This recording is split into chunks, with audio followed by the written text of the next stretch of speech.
Waiting for Seconds is a podcast that talks about subjects of self-harm, suicide, eating disorders, and other personal subjects. If you don't feel comfortable listening to this podcast alone, listen to it with someone important to you. May that be a teacher, a parent figure, or someone you feel comfortable being with.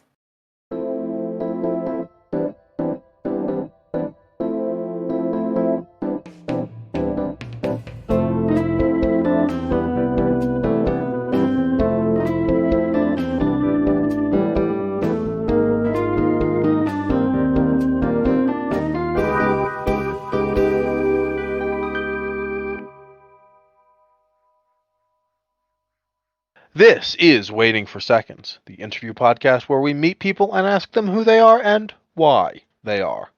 I'm Malcolm Alkelt and I'm here with Shannon Miller. Today we'll be talking to Austin Miller. Austin, if you wouldn't mind, go ahead and introduce yourself. I have been Shannon's brother all of his life. I'm not lovely. Yeah, right? I am a hoistman at the Galena Mine. I'm aspiring to do my leather business, aspiring as a novelist. A lot of aspirings, but never official. That's how life's going. I mean, right that's now. the hard part, right? Actually making it official. Yep. Right now, yeah, exactly. Putting a license to it. And everything going on about it and how I define it. Sweet. Well, he's my oldest brother. So I've known the him. Eldest. The eldest. That's what you are named in my phone. Eldest brother. Oh, I didn't even know that. But I've known him for my whole life, and he's influenced me in many ways that sometimes I come to recognize several years later. But I'm really excited to dive deep into my brother's brain, and I love you, man. Love you too, bro. I'm really excited to be here. You've been talking about doing a podcast for many, many, many years. And in these last, 2 years, you've been really, confining yourself to really try to, get your dreams going, you know? Get your dreams going, trying to focus on who you are as a person. And then, honestly, as the older brother, I'm really proud of you because Thank you. some people will say, oh my god, I want to do this, or yes, I want to start this, and I'm going to start it tomorrow. And then you actually did it, though, man. You're here you are, doing something you've been wanting to do for a long time. So, really proud of you. Thanks, buddy. So, Malcolm, how did you meet Austin? I actually met Austin. Complete random coincidence, I'd call it. We just happened to get in the same lobby of a random online game.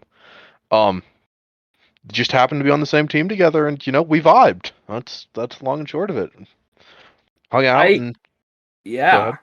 I can't quite remember all of the little details. It just turned into, hey man, you were fun to play with. You want to hang out on Discord? Yeah. And then it started off with a completely different friend group. Too. Oh yeah, it was very, very different 5 years ago, and then and still throughout all of what we've gone through in life, we're still here, you know. Well, I mean, I think we've both gained a lot from each other. I mean, D&D shit. I mean, you introduced me to Shannon, who I fucking love my boy Shannon. This is your boy. He's my boy. So.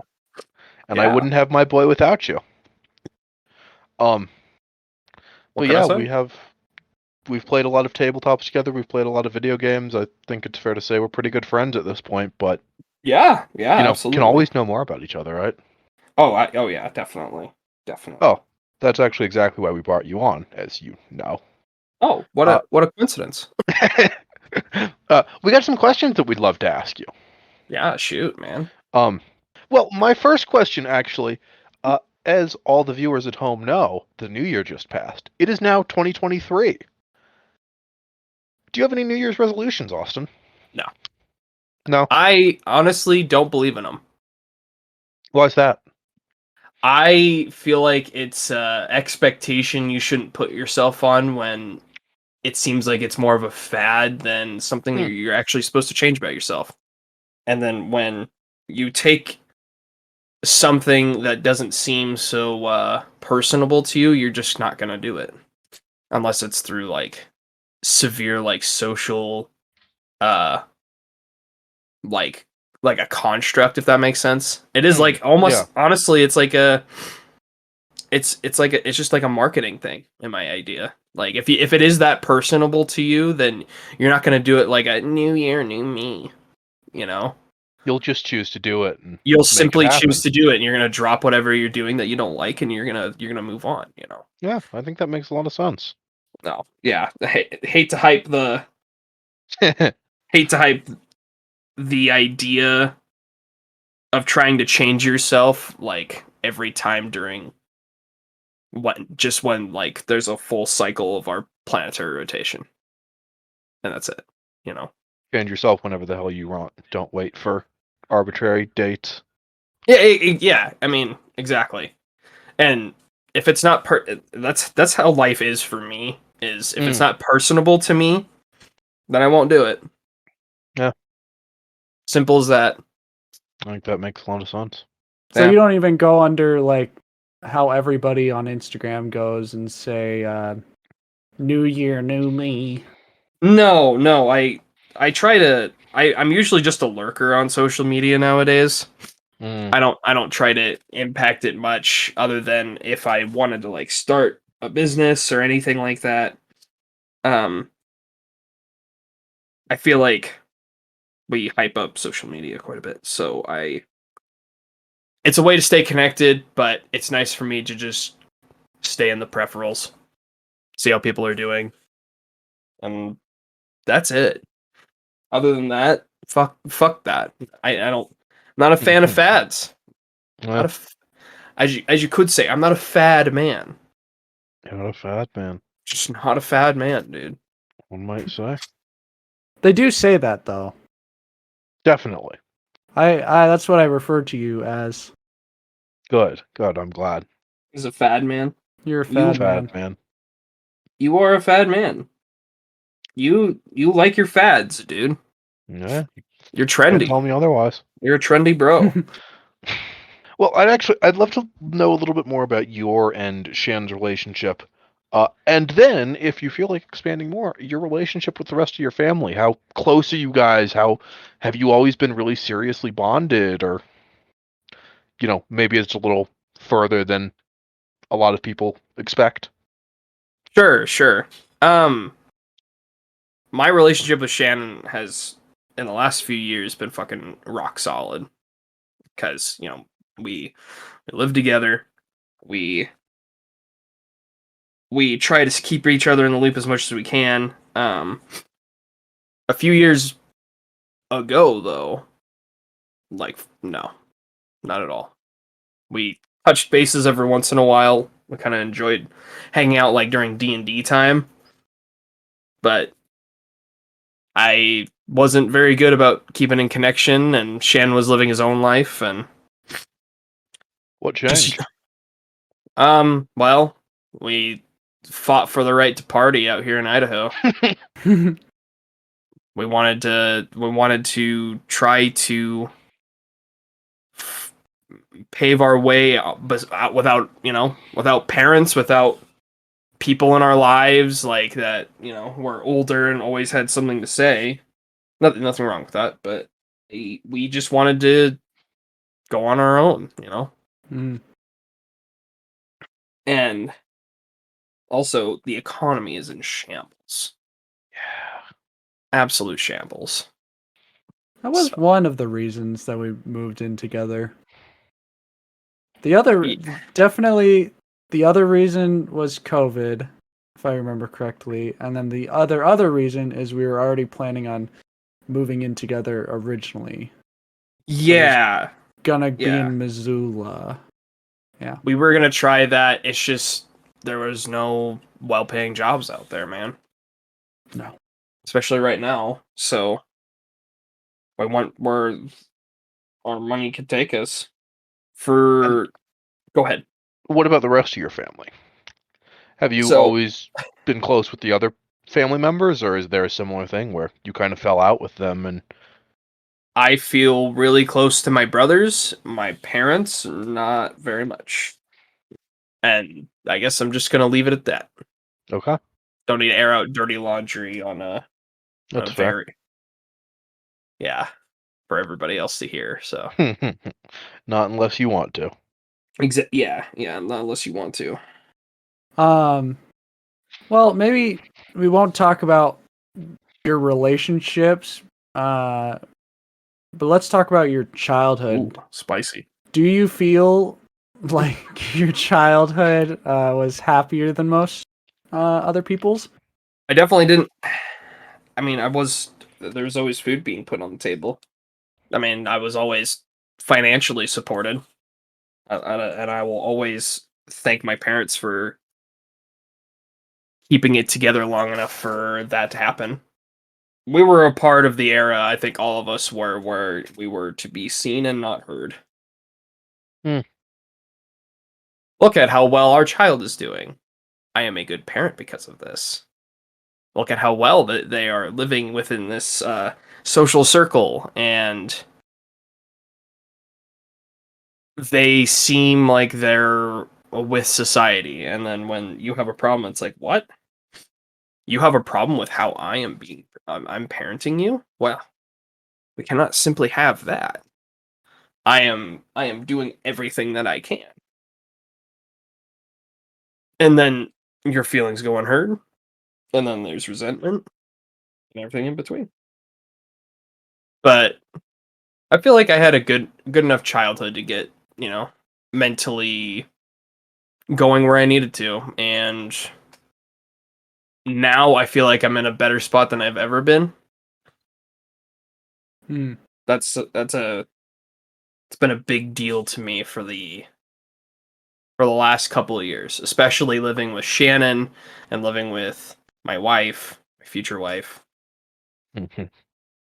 Had it's been it's been an adventure, and I'm really excited to be where I'm at now, because I just simply wasn't happy with myself a couple of years ago.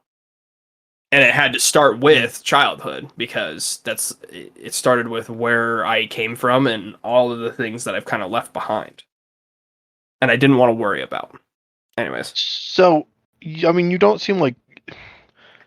Would it be fair to say that maybe your childhood didn't set you off on the best path, but you found a good path for yourself anyway?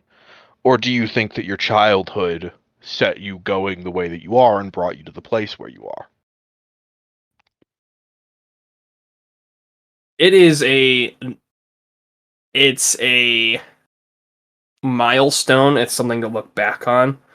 Um, I don't blame my childhood for it, if that makes sense. Okay. I use it just as like like something that I can pinpoint, something that, it's like, hey, this happened, and if you don't change it, you got to figure it out. It's something I try not to just dwell on in general, because dwelling on the past too much is like, that's kind of just putting on these rose-colored glasses for what you're trying to experience in your adulthood. And we are trapped in this generation for lost nostalgia. Hmm. And I mean, just as a general, we just need to get our heads out of our asses, I guess, because we're always trying to look back on something that we did have or we didn't have, and our psyche is like trying to make the best out of something from our past, right? If that makes any sense. Hmm. Yeah. A lot of it does sound like you get really stressed out dwelling on these certain things. I'd like to ask, how do you manage your stress? How do you manage those moments where you are digging deep into your brain and you're trying to come out of it? Yeah, so battling with anything in my brain nowadays has been a losing fight. And I feel like it's a marker or an indicator for me to do things now. So I do leatherworking. I do things with my hands. That's what I'm good at. Very kinesthetic learner. And when I do things with my hands, it's therapy to myself. Mm-hmm. But it also is a reminder of what I was and then what I don't want to be. And so I want to fucking sell this leather stuff. I want to be my own man in my own business. I do a lot. I do. I try not to dwell on those things because I feel like for a lot of people, if you're getting your brain's gonna outsmart you, if that makes sense. And so you're gonna get outwitted by what's up there because you're always gonna doubt about what you do, and like especially when it comes to those stressful moments. And so you need to just do it. And so for me, some of my stress maybe a year ago was, oh my gosh, I'm not going to be able to finish this thing on time for this person who wants like a leather product. I don't want to say anything specific here, but and then you just do it and then it's done and then they love it. And so for me, I just try to do things more than I try to think about them because it's not worth dwelling upon a failure you haven't even like conceived. Like you can conceive it, but then doing it, you know what I mean? I know what you mean, as in You can always like Go it's ahead. not a failure until it actually happens. If you think you're gonna fail, then it almost forces you to fail. Yeah, exactly. But if you just don't think that you're gonna fail, then you won't Right. fail. You'll manifest your own thoughts and become the person that you think you are. Yeah, and then that in a way of itself is like its own failure, right? But don't think about something that hasn't happened yet. Just do it, you know? And so that's why I write, I do leatherworking, you know, getting back into sports and everything. It's also especially important for someone who is dealing with ADHD issues. Don't get wrapped up in what you're thinking, just do it. And I know that's really hard to say. I mean, it's really easy to say and, you know, not so easy to do because it can be crippling for people. It's like walking in on a chessboard of your own brain. Like, I want to do this. Now, hold on a goddamn second. You got to think about all the ways you're gonna fuck this up before you've even done it. You know. So. But if you just bite the bullet and do it, it Yeah. gets easier. Yeah. Doing hard things. It's very important for your growth. And if you're stagnant, then you're not thinking. You're not doing the next thing. You're not doing hard things. And then that way you're not growing, you know? Well, I'd love to ask if you have any moments that stand out in your life that feel like something that stands out to you that changed you. Whether that is doing a hard thing and experiencing direct growth from it, or maybe it's getting told off by your boss for being lazy, or anything. Do you have anything that stands out to you like that? There's one that comes to mind right now. Maybe it's not the hardest thing I've ever done or like something that's been the most impactful. But talking with you guys, a hard thing for me that I realized it was done was my first D&D campaign. I Yeah. DM'd you my first campaign with you guys, and it lasted just shy of 3 years. Uh-huh. That was really cool. And at first I was stressed out and I almost like didn't have hope of like of it actually getting finished because I wanted this slow burning, you know, role-playing rich campaign that I set very high expectations for myself. Mm-hmm. And we're a moment in my life where I realized I could do hard things and see my goals was the last campaign day, where we all sat around during the big evil boss at that 3-year marker, and I gave you guys my outro. It was, I mean, it might not have been a big deal for you guys in that moment. I mean, obviously your characters are, you're feeling this. You guys were pretty emotional and all that. But it felt really good to, like, see a dream come true in that regard. Because now, like, I'm building off of that dream. Hmm. I'm still writing for the same campaign, like, just with different people. And with what I've built off of and what you guys have left behind for me to help build from,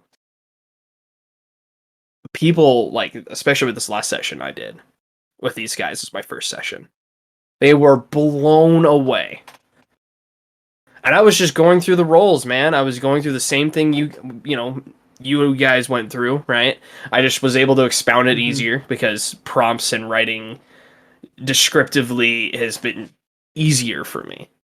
But you did it one time and you did it and got it over with and got better at it. And yeah, and then it wasn't like, and then it suddenly wasn't about getting over it. Or, like, it wasn't like, oh, finally. It was, holy fuck, I'm here. You're standing at that top of the mountain and you're like, I did it. Yeah. And you know what? You didn't need, like, an audience to get you there. You had the support from your friends, but when you're on the top of the mountain, you're all by yourself. And you have the only person there that is the happiest to see your own accomplishments. And it's yourself, because you're the one that made it there. And yeah, so that first campaign was me getting to that mountain, and for me to see that, it's like, wow, I can accomplish those dreams of me, like, writing out a very sophisticated and almost yet simple campaign, and it's just simply that I can do it.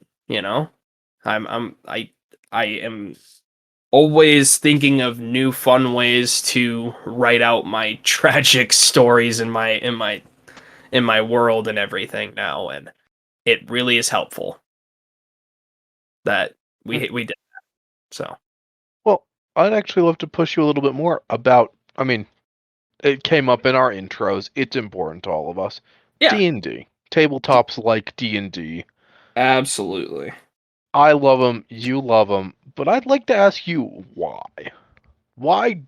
What do they mean to you? Why do you actually enjoy playing tabletops?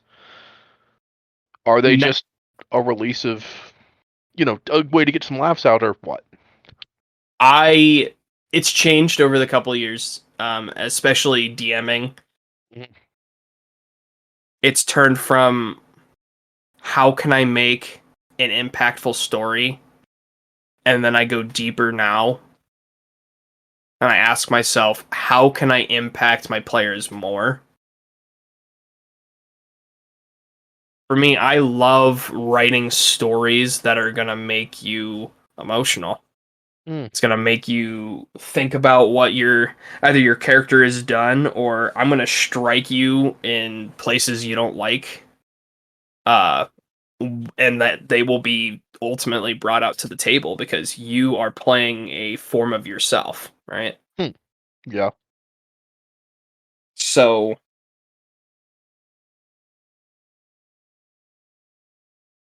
and I'm going to be honest, hot take, I enjoy DMing more than I like playing right now. And that's not because of your campaign, and I want you to know that. I want you to know that personally. I loved your campaign, I and won't be insulted, I swear. Please don't. I like honestly to be the one to set the board. Hmm. I know that I have options, and the only limit is the ability that I can create. And so, Yeah. for me to improv right there, like about what your decisions are, I'm just as excited about how I'm conveying the story and how you interpret it, and then you bounce it back off of me. Hmm. So,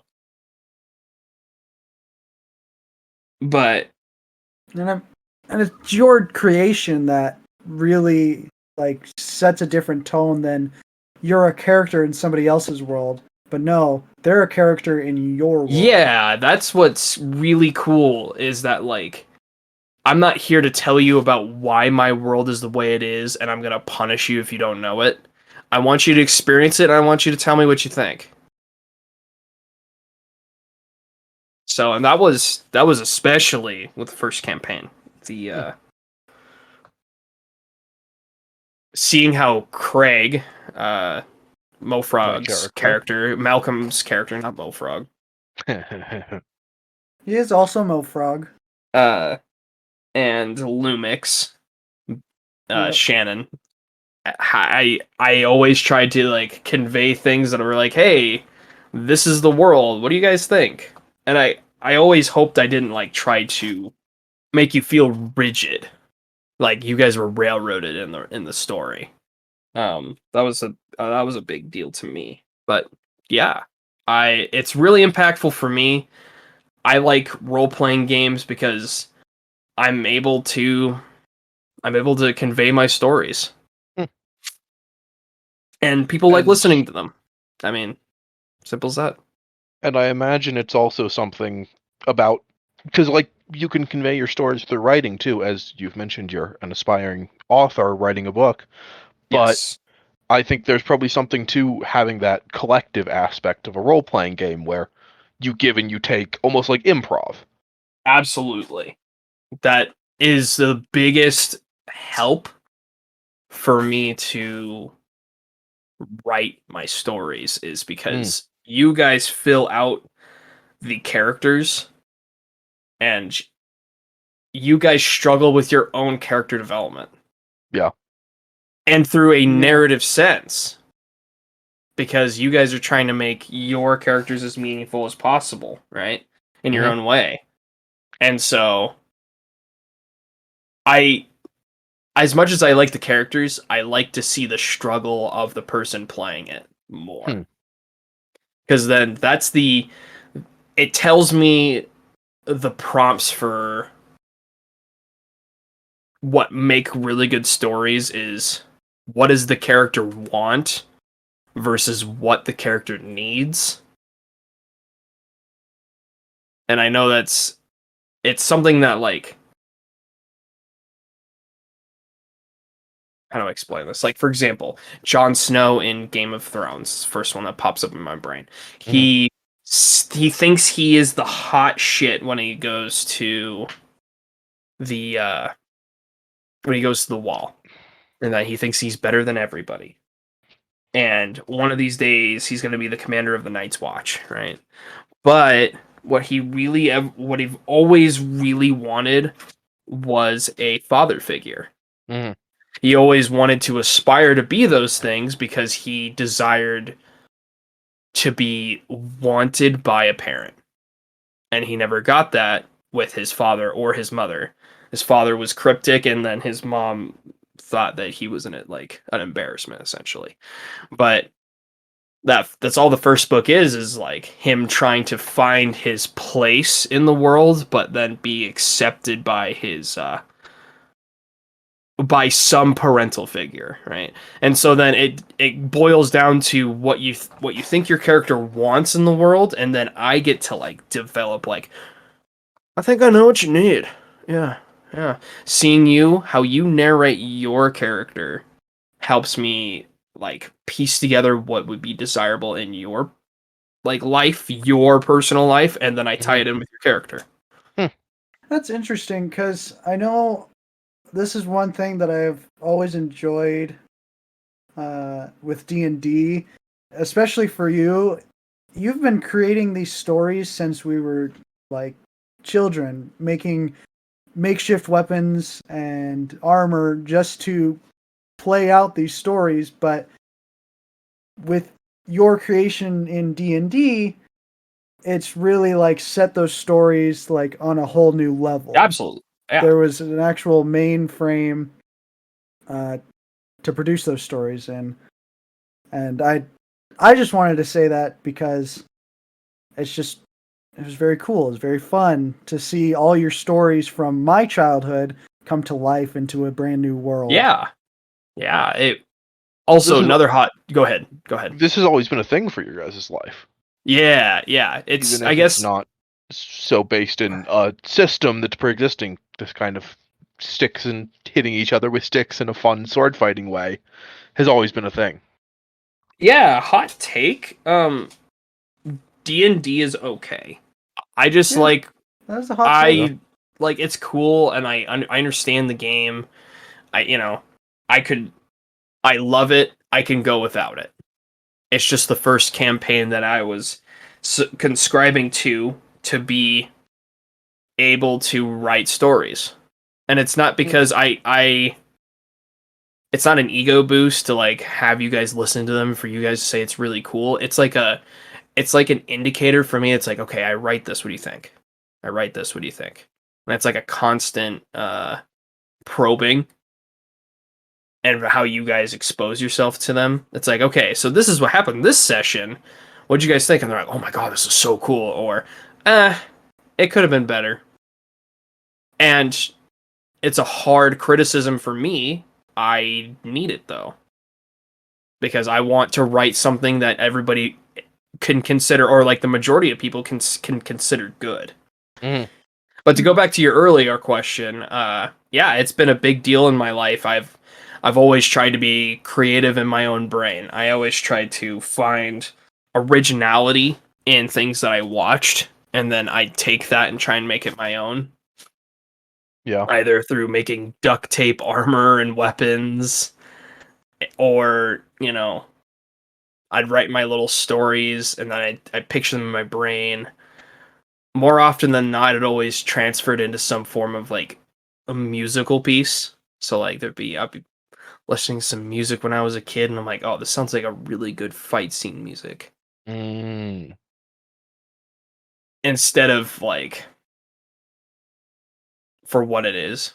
Like Metallica's like that sounds really, of course that sounds like great battle music for any like punk core like game or anything, but I always tried to turn it into, well, there's a legion of these warriors that are fighting in the midst of a common foe with someone else, and that they have to find their way through this battlefield in order to, and then it always just kind of flip-flop from there. But yeah, It's interesting the way you talk about like how you design your campaigns. You sound, from what I've always known you as, is you're neither like an optimist nor a pessimist, and it seems like a continuing trend from the rest of the episodes that people are more realist. And I'd like to ask, do you fall into that category, or do you see yourself as an optimist or a pessimist? it Do you choose one or another, or do you fall into that middle ground? I mean, I'm human just like everybody else. I think it honestly changes perspective if I'm emotionally charged or not. Mm. I see myself I would like to think of myself as some form of stoic, even though it's been hard to kind of fall into those principles and values when they're mattered most. But I see myself when I get angry, it's definitely not optimism, to say the least. And I'll fall into that constant cycle of of negativity versus what you would want to be, I guess.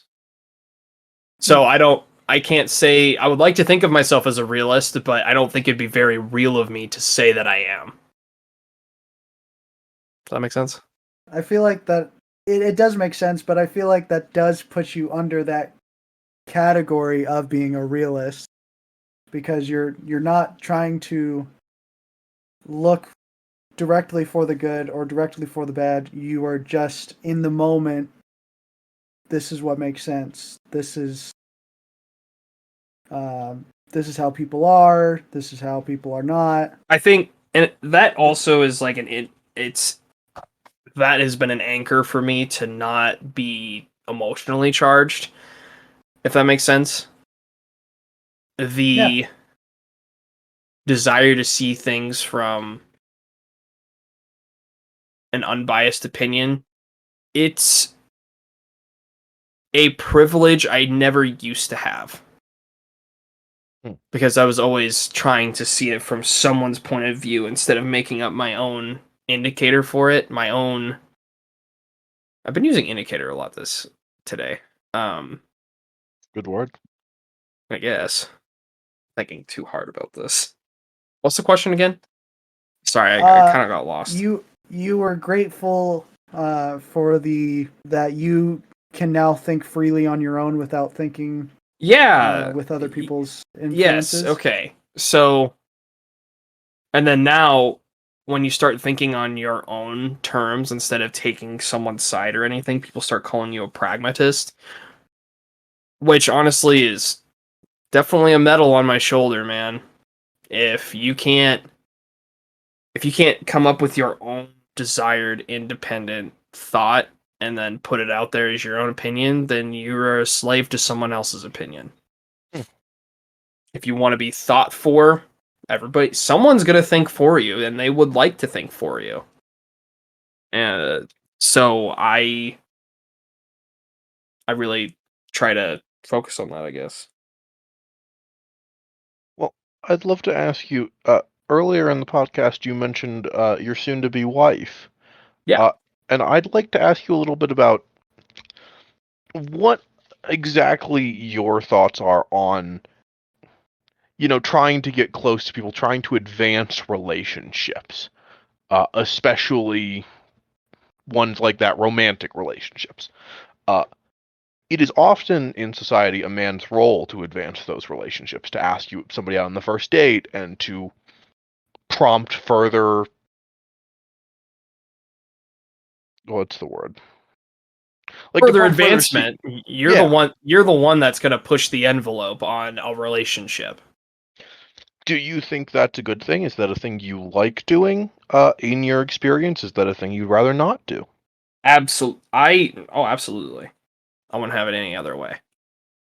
For me to point out and say, like, yeah, I'm ready for this. Lets me know that I can go with a happy heart to say, like, yeah, I do want to marry you, or yeah, let's take it to the next level, or hey, it's time to make, a big boy and a big girl decision here. So we got to talk about this, and I think that it is important for a man to do so. It's defined by how you want to take it wherever you want to go. But for me, I think it's the healthiest for a male to perform those acts. And can I ask why? It's in our DNA to take charge in one thing or another, whether that be in a relationship, whether that be in your job. And that goes for anybody. That goes for women and men. For you to take charge in something that you like doing or something that you are responsible for. For me, I think that the happiest I've ever been in a relationship is when there are decisions being made, and I am happy to make those decisions, and then my wife will also make those decisions as well. Not this, oh, I don't know. And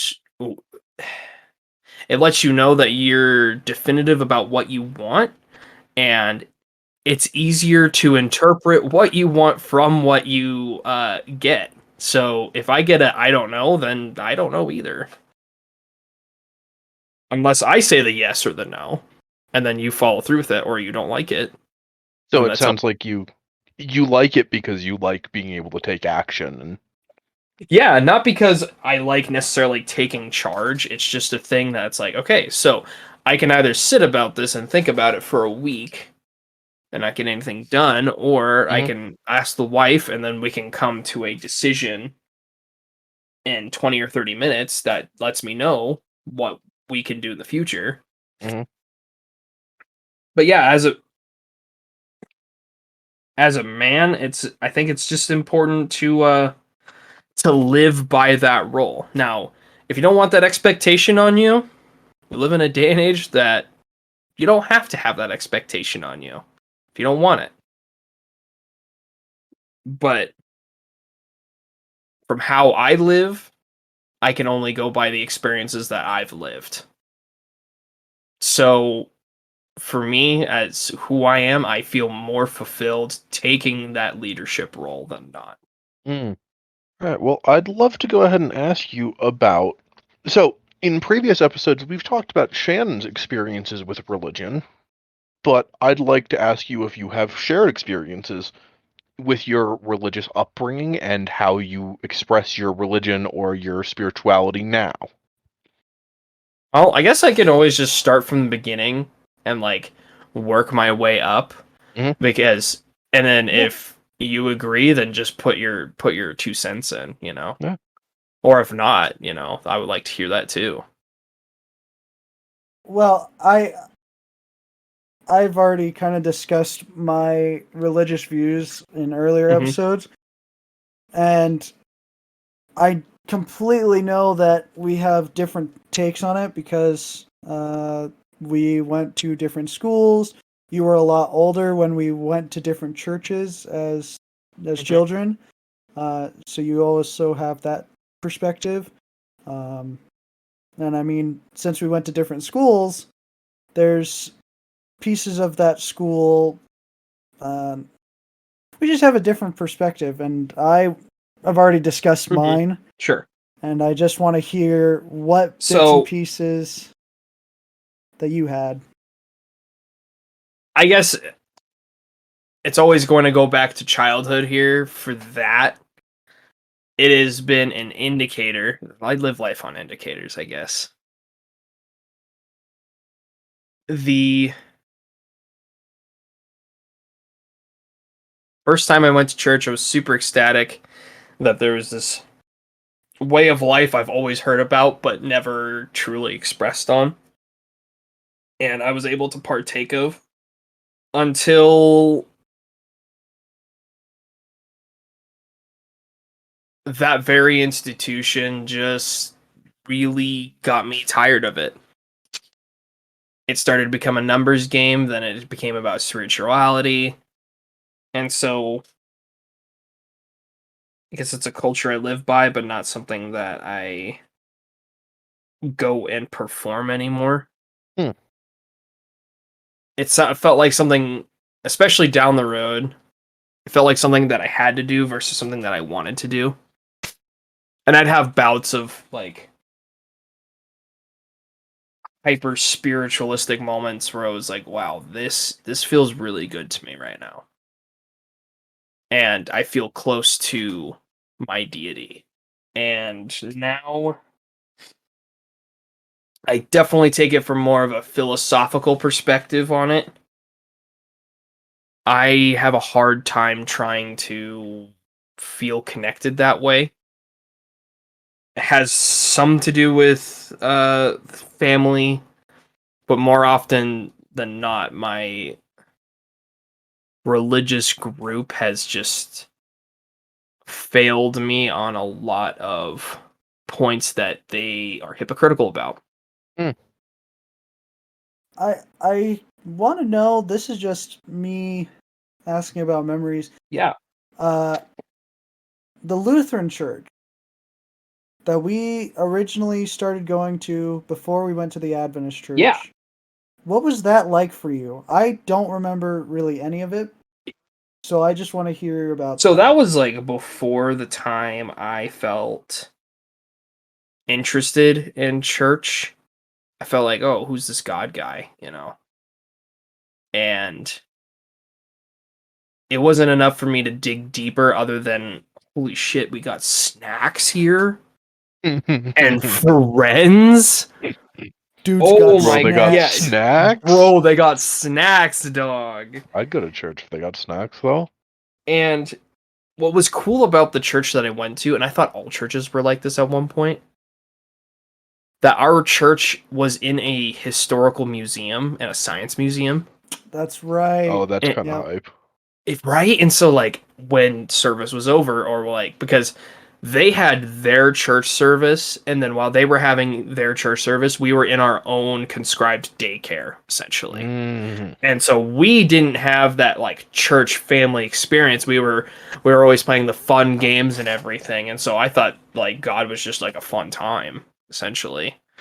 And then when you got out, we could wander around the museum a little bit.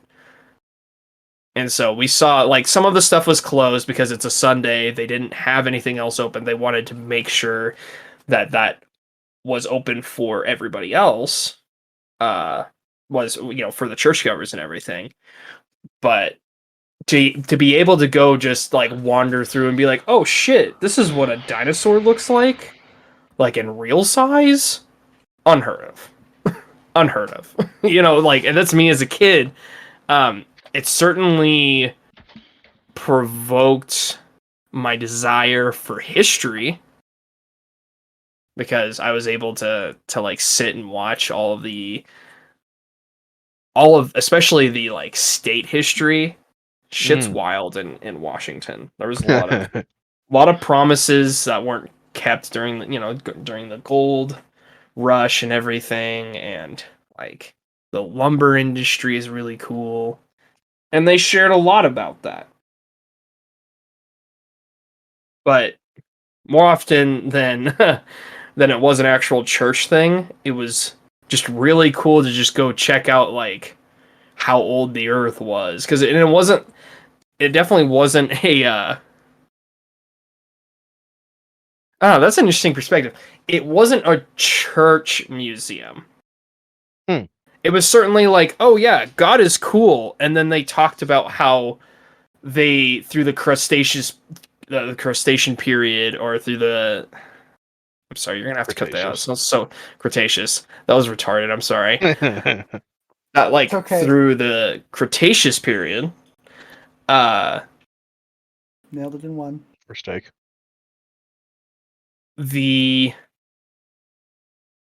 You can find these fossils, millions of years ago.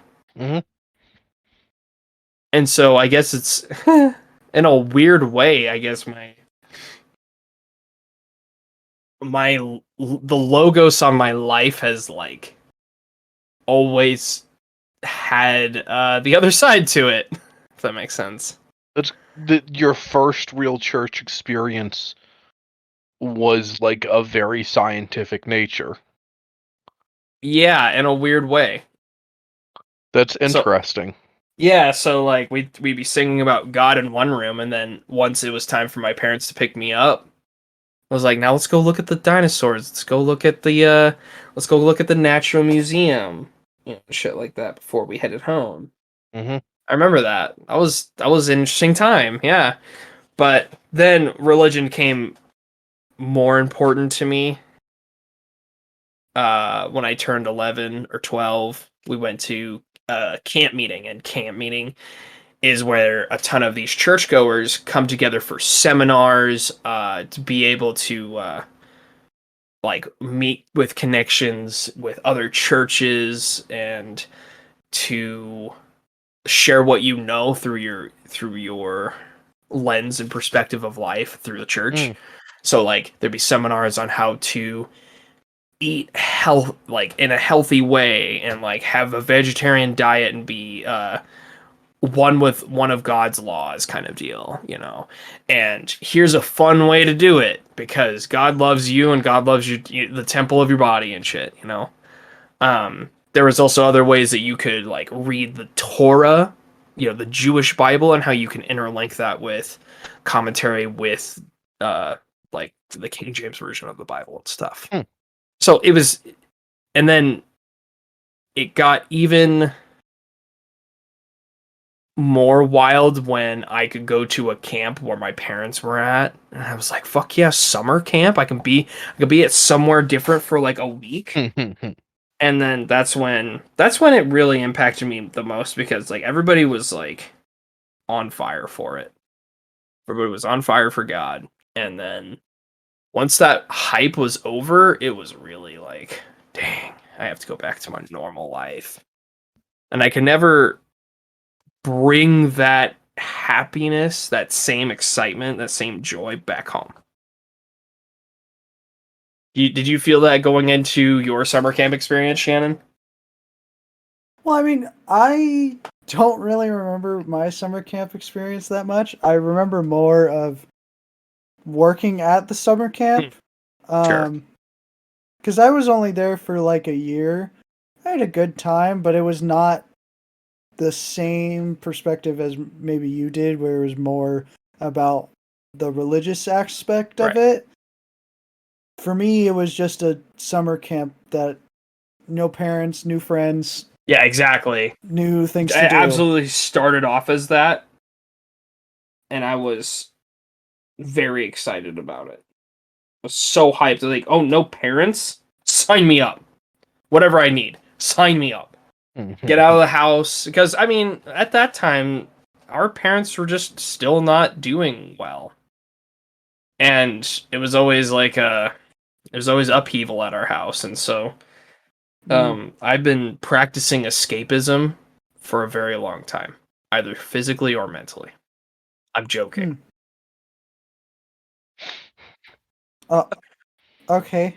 You guys look like you were like, oh, I see. I mean, sorry, so I almost got escapism. Yeah, you got a gotcha moment out I of kind of this. did. Yeah, it just proves your joke was bad. Yeah, I was just gonna say like maybe I just trash. Yeah. Yeah, bad joke, bad you. But bad joke, bad you. But escapism isn't so bad. You know, sometimes you need a break from this reality. Go play some video games or go write a D&D campaign. You know. Yeah, being able to escape from often very monotone life. Go. Yeah. You work on leather or something. Yeah, it's been a really helpful one. A lot, be able to make something on a different note and then be able to manifest it and then sell it to someone, and then for someone to be so excited about it, like, holy shit, I just got this genuine leather holster. And I could slap it into I could slap it into this gun and it fits perfectly. Yeah, it makes me feel good. That's one of those like, ooh, serotonin hit. Really excited about that. And I try not to base what I live by with everybody, what everybody else's opinions are on them, right? Mm-hmm. But I gotta admit, it makes me feel good that someone likes what I created. They couldn't do it. They paid me because they couldn't do it, or they didn't want to do it. Yeah.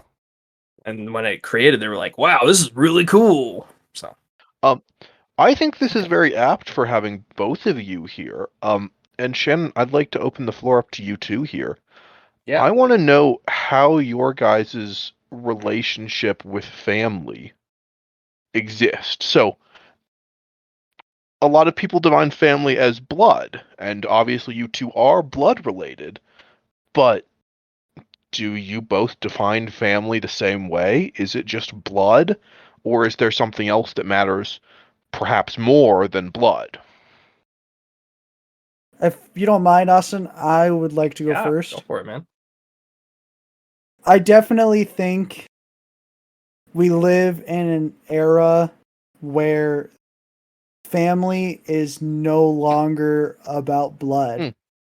You've got your personal family, which is great. I think to treat them any different than anybody else, though, is unacceptable to me.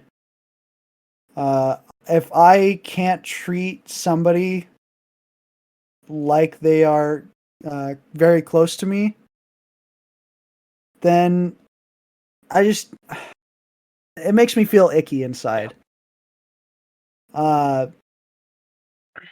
My family is the people I surround myself with, the people who I choose to have with me, to influence me. There's a lot of people out there that I just give a very flat respect to, but then my family is the people I would protect, I would go to war with, and do whatever with. Because they're the people I choose to surround myself with. Hmm. And I think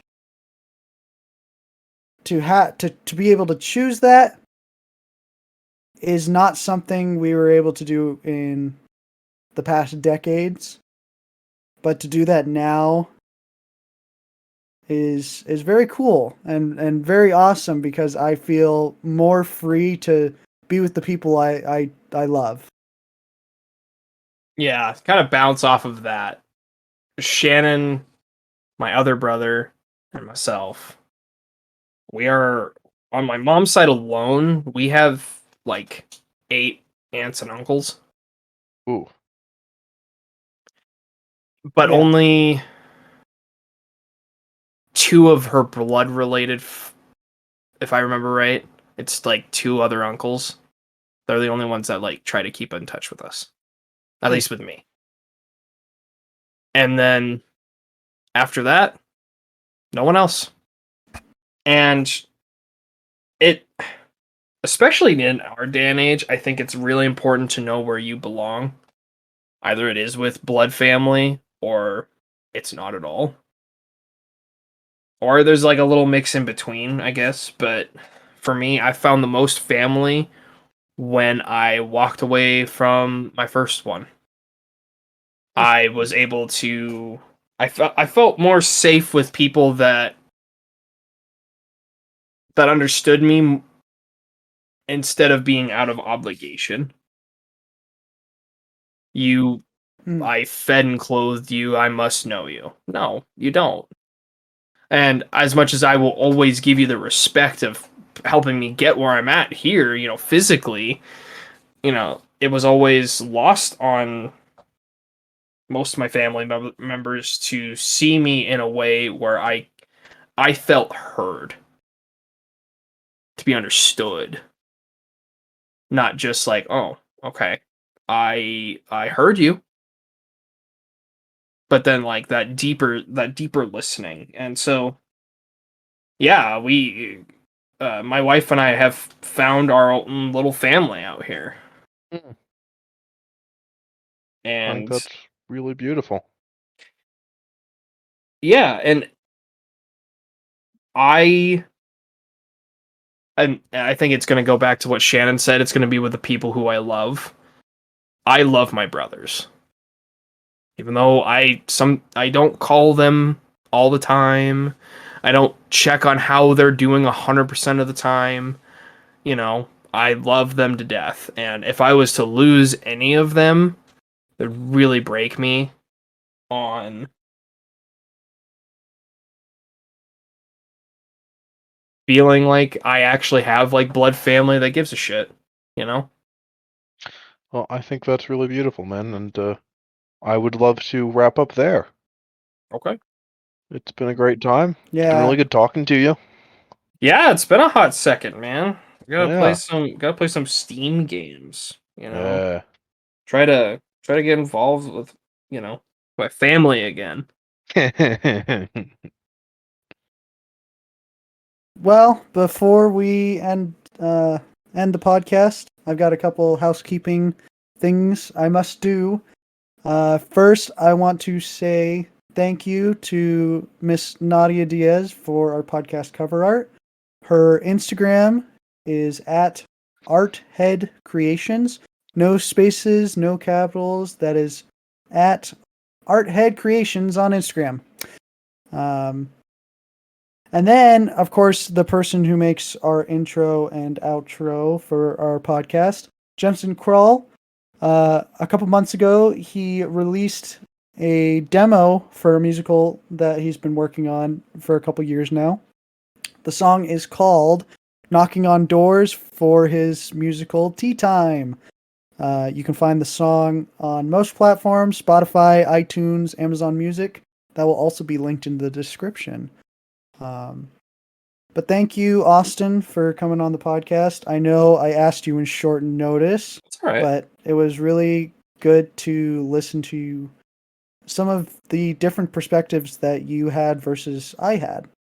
And I've learned more things, and I'm very grateful for it. I appreciate being able to be a part of your life enough to get on a podcast, especially one that you own. So that's really cool, man. Well, thank you everybody for listening to the podcast. We will see you next time. Goodbye. Bye-bye.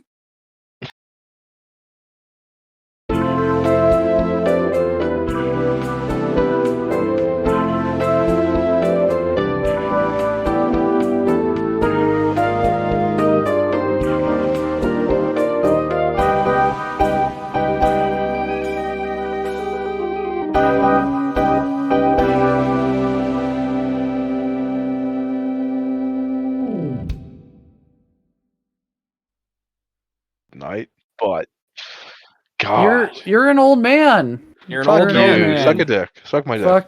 Fuck you. What are you Suck your own dick, bastard. What are you fucking almost 20 now, dude? No, you don't even know my life. I am 20. He is 20. I know. I raised you. You wish. Truly, you wish. God, this is gonna be so funny. Hey, if I did raise you, I did it right. You know what I'm saying? Yeah. That's all I gotta say. God, I should play this before the intro, and it's gonna be really funny. I raised you. I raised you. Hey, that's fine. I don't give a shit. Yeah. Okay. Do do do do do do do do do do do do do